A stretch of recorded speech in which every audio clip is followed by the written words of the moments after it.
Hello मेरे प्यारे सभी सम्मानित मित्रों, दीपावली की शुभकामनाएं।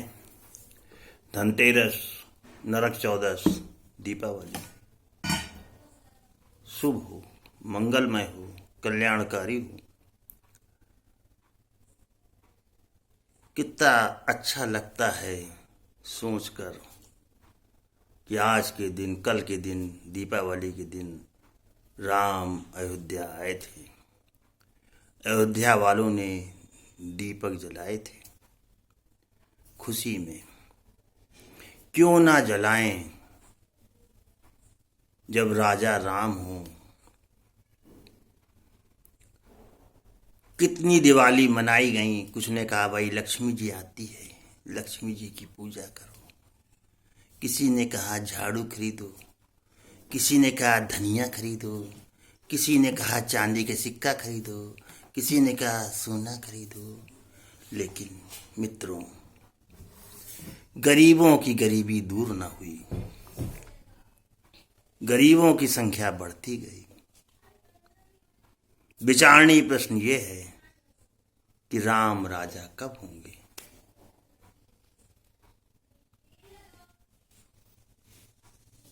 राम राजा थे, अयोध्या के राजा थे।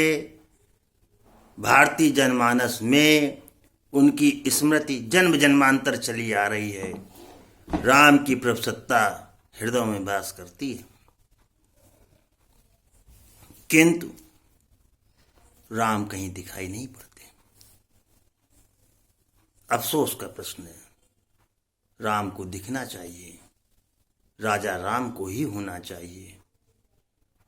अखिल ब्रह्मांड के, अखंड ब्रह्मांड कोट नायक, विष्णु के अवतार, मर्यादा पुरुषोत्तम श्री राम का शासन कब होगा। हिंदुस्तान में शासन अंग्रेजों का था। महात्मा गांधी ने जनसाधारण को एक करने के लिए बोले, साहब जब देश आजाद होगा, अंग्रेज भाग जाएंगे, तब राम राज्य आएगा। बचपन में भी हमने कहानी सुनी, रामायण सुनी, रामचरितमानस सुनी। हिंदू घर में पैदा हुए, रामचरितमानस सुनी, समझी, जानी, तो अच्छी लगी कहानी। मन में एक उत्सुकता पैदा हुई, बड़े वाह, ऐसे राम थे तो इससे अच्छी क्या बात है। अब राम पैदा कब होंगे, ये मेरा पहला क्वेश्चन था। मुझे अच्छी तरह से याद है, बचपन में जब मैंने राम की कहानी सुनी थी तो मैंने पहला क्वेश्चन सुनने के बाद ये कहा था कि राम पैदा कब होंगे। कारण बाल मन था, अच्छा लगा सुन के। लगा कि राम यदि पैदा हो जाते तो उनसे मित्रता कर लेते। भले आदमी से मित्रता अच्छी होती है, राम से मित्रता हो जाती तो बड़ी अच्छी बात थी। फिर ये बताया गया धार्मिक विवेचना के आधार पर कि साहब वो चक्री सिद्धांत में सतयुग, त्रेता, द्वापर होता है। जब फिर द्वापर युग होगा तब फिर राम पैदा होंगे। तो सुन के मन में मायूसी हो गई। बोले अभी तो कलयुग चल रहा है, तो द्वापर युग तो बहुत पुरानी बात हो जाए, बहुत समय हो गया। बाल मन भ्रमित हो जाता है, यानी कि राम अभी पैदा नहीं होंगे। फिर यहाँ पर वही बात प्रश्न उठ के सामने आता है, शिक्षा, संस्कार, गुरुजनों का आशीर्वाद। अरे जनाब, राम के तत्व की अवधारणा मानव मन में, मानव मस्तिष्क में ऊपर से दिखाने के लिए तो है, अंदर से जागृत क्यों नहीं होती। नारी में सीता का अवतरण क्यों नहीं होता। कलयुग का प्रभाव है। वैमनस्य है, द्वंद्व है, खींचतान है। बोले साहब लक्ष्मी जी आ जाए। लक्ष्मी जी तो अनेक अनेक रूप हैं लक्ष्मी जी के। कल एक बात चल रही थी तो निष्कर्ष में सामने आया कि भाई मुकेश अंबानी के पास बहुत पैसा है, बहुत धनवान है। हो सकता है नरेंद्र मोदी के पास उसकी तुलना में कुछ नहीं है, लेकिन भारत सरकार, प्रधानमंत्री नरेंद्र मोदी जी जो हैं वो राजलक्ष्मी से युक्त हैं। इतने बड़े देश के शासनाध्यक्ष हैं, राजलक्ष्मी सबसे ज्यादा श्रेष्ठ मानी गई।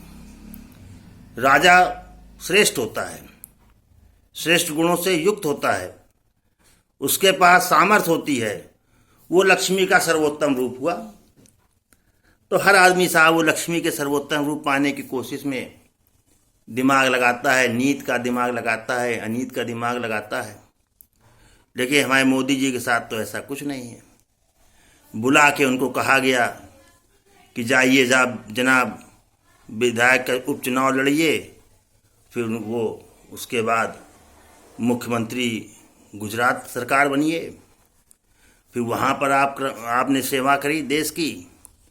फिर जब उनको कहा गया कि नहीं साहब आप पार्टी की बागडोर संभालिए, हमें प्रधानमंत्री की आवश्यकता है, तो फिर आप जो है सांसद ही बने, सांसद का चुनाव लड़ा पहली बार और प्रधानमंत्री बने। इस देश को योग्य व्यक्तियों की, सामर्थ्यवान व्यक्तियों की, निष्ठावान व्यक्तियों की आवश्यकता है।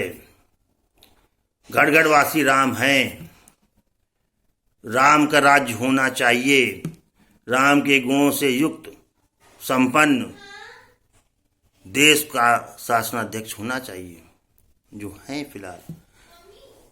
फिर लोग दिमाग लगाते रहे साहब ऐसे, लेकिन अब एक से काम नहीं चलने वाला। क्यों कि राम एक थे तो उन्होंने लाम बंद करके, नाकेबंदी करके लंका में रावण को मार दिया, घेर के जाके असुरों का नाश कर दिया।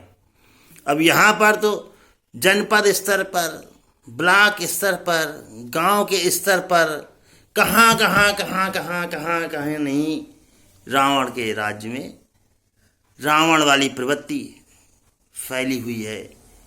तो राम वाले त्याग की प्रवृत्ति कहाँ से आए? राजनीति प्रदूषित हो गई। विचार की आवश्यकता है।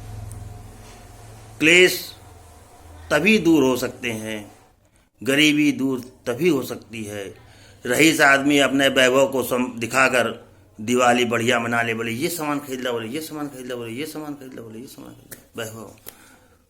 अरे जनाब, दिवाली मनाने का हक गरीबों का भी है। उनकी दिवाली कब मनेगी?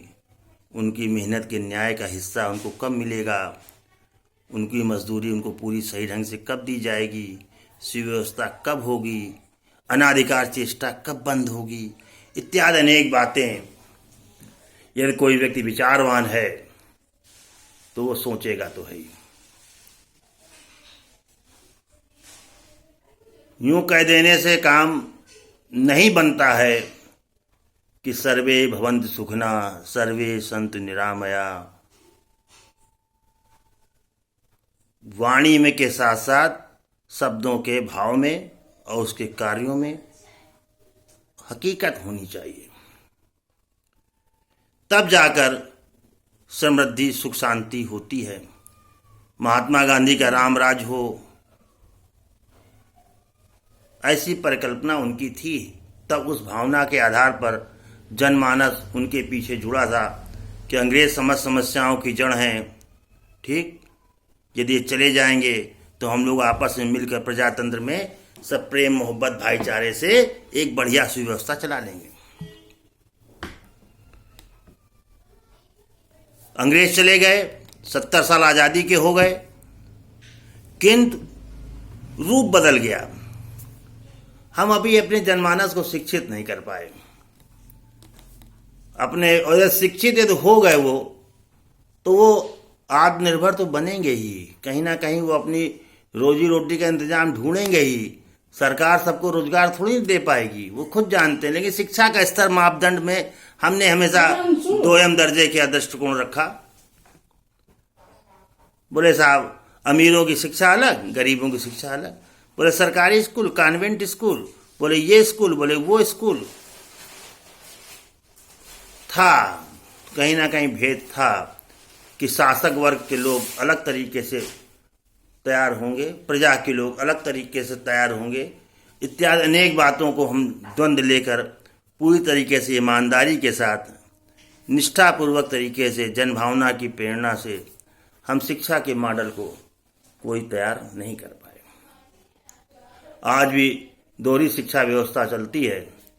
डॉक्टर का लड़का, देखो बाप डॉक्टर है तो लड़के को डॉक्टर बनने का हक है, नैसर्गिक राइट बन जाता है। नेता का लड़का नेता, वकील का लड़का वकील, ये कुछ ट्रेडिशन चले आ रहे हैं। उस क्रम में एक बंटवारा टाइप का है और समाज को वोट के लिए अलग अलग वर्ग में बांट दो। हकीकत ऐसा नहीं है। उच्च वर्ग, मध्य वर्ग और निम्न वर्ग, समस्याएं तीनों की अलग अलग हैं। हर आदमी अपनी समस्या का समाधान ढूंढ रहा है। दूसरे की समस्या के समाधान से उसे कोई सरोकार न कभी था, न कभी है, न कभी रहेगा। धन्यवाद।